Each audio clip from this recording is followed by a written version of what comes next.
এই মুহূৰ্তত আন্তঃৰাষ্ট্ৰীয় এটা গুৰুত্বপূৰ্ণ খবৰ জনাব বিচাৰিছোঁ। এবাৰ ভয়ংকৰ হেলিকপ্টাৰ দুৰ্ঘটনাত পতিত হৈছে ইৰাণৰ ৰাষ্ট্ৰপতি। এবাৰ ইৰাণৰ ৰাষ্ট্ৰপতি এবাৰ ভয়ংকৰ হেলিকপ্টাৰ দুৰ্ঘটনাত পতিত হৈছে আৰু এই মুহূৰ্তত আহিছে এই ডাঙৰ খবৰটো জনাব বিচাৰিছোঁ। এটা গুৰুত্বপূৰ্ণ খবৰ, এটা আন্তঃৰাষ্ট্ৰীয় গুৰুত্বপূৰ্ণ খবৰ। ইৰাণৰ ৰাষ্ট্ৰপতি ইব্ৰাহিম ৰাইচিৰ হেলিকপ্টাৰ দুৰ্ঘটনাগ্ৰস্ত। দুৰ্ঘটনাৰ পাছতে হেলিকপ্টাৰসহ সন্ধানহীন ইৰাণৰ ৰাষ্ট্ৰপতি। আমি জনাই আছোঁ এই মুহূৰ্তত এটা আন্তঃৰাষ্ট্ৰীয় গুৰুত্বপূৰ্ণ খবৰ। পূব আজাৰবাইজানত ভয়ংকৰ দুৰ্ঘটনাত পতিত হৈছে ইব্ৰাহিম ৰাইচিৰ হেলিকপ্টাৰ। প্ৰতিকূল বতৰৰ বাবে আজাৰবাইজানৰ জংঘলত দুৰ্ঘটনাত পতিত হৈছে হেলিকপ্টাৰখন। হেলিকপ্টাৰত ৰাষ্ট্ৰপতিৰ সৈতে আছিল ইৰাণৰ পূৰ্বৰ বৈদেশিক মন্ত্ৰী। প্ৰতিকূল বতৰৰ বাবে উদ্ধাৰ অভিযানত বাধা আহি পৰিছে। প্ৰতিকূল বতৰৰ বাবে উদ্ধাৰ অভিযানৰ বাধা আহি পৰিছে। দুৰ্ঘটনা হোৱা পাহাৰীয়া অঞ্চলটোত চলিছে উদ্ধাৰ অভিযান। উদ্ধাৰকাৰী দলে ড্ৰোনেৰে সন্ধান চলাইছে নিখোজ হোৱা হেলিকপ্টাৰখনক। ইৰাণৰ ৰাষ্ট্ৰপতি ইব্ৰাহিম ৰাইচিৰ হেলিকপ্টাৰ দুৰ্ঘটনাগ্ৰস্ত। আমি ইতিমধ্যে জনাইছোঁ এটা ডাঙৰ খবৰ, আন্তঃৰাষ্ট্ৰীয় এটা ডাঙৰ খবৰ। দুৰ্ঘটনাৰ পাছতে হেলিকপ্টাৰসহ সন্ধানহীন হৈছে ইৰাণৰ ৰাষ্ট্ৰপতি। ইৰাণৰ ৰাষ্ট্ৰপতি ইব্ৰাহিম ৰাইচিৰ দুৰ্ঘটনাত পতিত হৈছে। পূব আজাৰবাইজানত ভয়ংকৰ হেলিকপ্টাৰ দুৰ্ঘটনাত পতিত হৈছে ইৰাণৰ ৰাষ্ট্ৰপতি ইব্ৰাহিম ৰাইচিৰ। আমি জনাইছোঁ এই মুহূৰ্তত এটা ডাঙৰ খবৰ, এটা গুৰুত্বপূৰ্ণ খবৰ।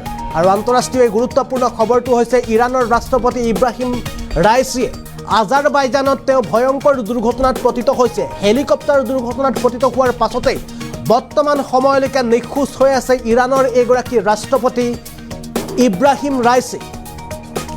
প্ৰতিকূল বতৰৰ বাবে এগৰাকী ৰাষ্ট্ৰপতিৰ যিখন হেলিকপ্টাৰ আছিল, এই হেলিকপ্টাৰখন দুৰ্ঘটনাত পতিত হৈছে আৰু প্ৰতিকূল বতৰৰ বাবেই বৰ্তমান সময়লৈকে উদ্ধাৰ কৰিব পৰা নাই ৰাষ্ট্ৰপতিগৰাকীৰ লগতে দুৰ্ঘটনাত পতিত হোৱা হেলিকপ্টাৰখন।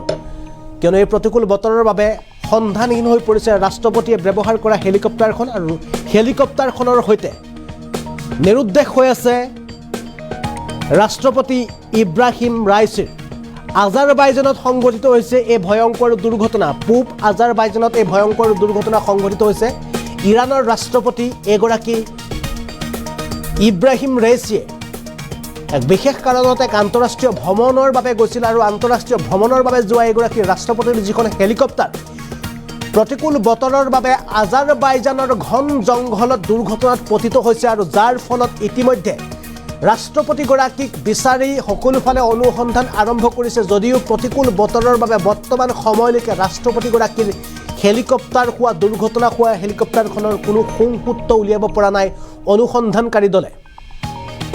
আৰু আন্তঃৰাষ্ট্ৰীয় অতিকৈ এটা এই সময়ৰ এটা ডাঙৰ খবৰ, এই সময়ৰ সবাতোতকৈ আন্তঃৰাষ্ট্ৰীয় ডাঙৰ খবৰটো হৈছে ভয়ংকৰ দুৰ্ঘটনাত পতিত হৈছে ইৰাণৰ ৰাষ্ট্ৰপতি ইব্ৰাহিম ৰাইচিৰ। ড্ৰোনৰ জৰিয়তে ইতিমধ্যে উদ্ধাৰ অভিযান আৰম্ভ কৰিছে যদিও প্ৰতিকূল বতৰৰ বাবে কোনো ধৰণৰ সুংসূত্ৰ লাভ কৰা নাই। আৰু হেলিকপ্টাৰসহ বৈদেশিক মন্ত্ৰীও আছিল, ইৰাণৰ বৈদেশিক মন্ত্ৰীও আছিল একেখন হেলিকপ্টাৰতে। বৰ্তমান সময়লৈকে কোনো এগৰাকী ব্যক্তিক উদ্ধাৰ কৰিবলৈ সক্ষম হোৱা নাই। আনকি যিখন হেলিকপ্টাৰ দুৰ্ঘটনাত পতিত হৈছিল সেই হেলিকপ্টাৰখনো বিচাৰি পোৱা নাই। ড্ৰোনৰ জৰিয়তে তেওঁলোকে বিচাৰিবলৈ চেষ্টা কৰিছে, উদ্ধাৰ অভিযান অব্যাহত ৰাখিছে, কিন্তু বৰ্তমান সময়লৈকেও বিচাৰি পোৱা নাই ৰাষ্ট্ৰপতিগৰাকী দুৰ্ঘটনাত পতিত হোৱা সেই বিশেষ হেলিকপ্টাৰখন।